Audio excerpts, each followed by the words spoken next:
네, 그렇다면 올해의 수능은 어떻게 되는 것인지 이 취재 기자와 조금 더 자세한 이야기 나눠보겠습니다.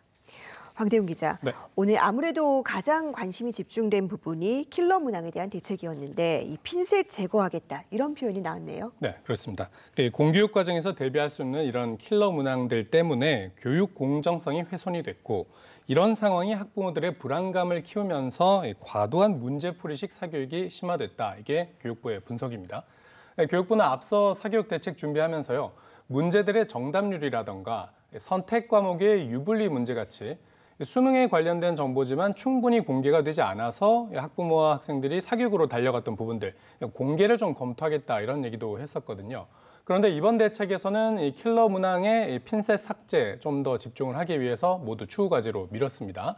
그리고 수능 출제진에도 현장 교사들을 늘려서 이 체감 난이도를 좀 조정하겠다 이런 계획도 내놨었는데 이것도 당장 이번 수능이 주는 영향을 줄이기 위해서 2025학년도부터 검토하기로 했습니다. 네, 너무 불안해하지는 말라는 건데 그래도 이 수험생들이 가장 궁금한 건 이 당장 올해 수능이 어떻게 출제될지 이 부분 아닐까요? 그렇습니다. 그래서 사실 이 기자들도 여러 번 이주호 부총리한테 질문을 했습니다. 그런데 교육당국의 답변을 정리하면 이번에 발표한 것 같은 이런 킬러 문항들 22개 이 문제들 같이 하나의 문제를 푸는데 너무 긴 시간이 되는 문제는 분명히 내지 않겠다. 이렇게 말하긴 했는데요. 그렇다고 수능이 쉬워지는 건 또 아닙니다. 사회부 총리는 쉬운 수능으로 몰아가는 게 바로 사교육 업체의 논리라면서 킬러 문항을 안 낸다고 해서 반드시 수능이 쉬워지는 건 아니다. 이런 기존 입장을 되풀이했습니다. 그러면 어떻게 변별력과 난이도를 조정하겠다는 거냐 이게 문제인데 이 질문에 대해서는 이 공교육 과정 안에서 출제를 하더라도 어려운 문제, 보통 문제, 쉬운 문제를 충분히 만들 수가 있고 그런 문제들로도 변별력을 확보할 수 있기 때문에 소위 물수능으로 직결되지는 않을 거다 이렇게 밝혔습니다. 네, 킬러 문항은 내지 않겠지만 그렇다고 물수능으로 만들지도 않겠다. 그렇다면 이 수능 직전에 치르는 9월 모의평가의 중요성이 더 올라가는 것 아닙니까? 맞습니다. 그래서 이 교육 당국도 과연 어떻게 변별력을 확보하겠다는 건지 9월에 확인을 해달라 이렇게 말을 하고 있습니다. 그런데 문제는 이제 9월 모의평가를 보고 수험생들이 피드백을 받고 나면 수능까지 겨우 2달밖에 남지 않게 된다는 게 문제입니다.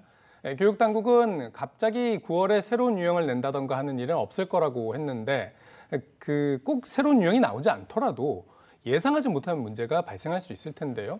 그렇게 되면 학생들은 수능까지 대비할 기간이 정말 부족해지는 상황입니다. 수능이 사실 쉽게 나온다고 해도 틀리지 않는 법을 배우기 위해서 사교육으로 가게 되고 어렵게 나온다고 하면 또 어려운 문제 푸는 법 배워야 된다면서 새로운 사교육 상품이 나오지 않습니까? 그래서 사실 수능 앞두고 이런 난이도 논란, 출제 논란은 아예 만들지 않는 게 가장 좋습니다.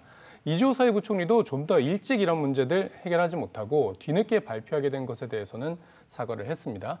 교육당국은 일단 킬러 문항이 빠지는 것 외에는 갑작스러운 변동사항 없을 것이기 때문에 사교육 업체의 불안 마케팅에 흔들리지 말고 현혹되지 말고 기존에 하던 대로 학습을 이어가 줄 것을 당부했습니다.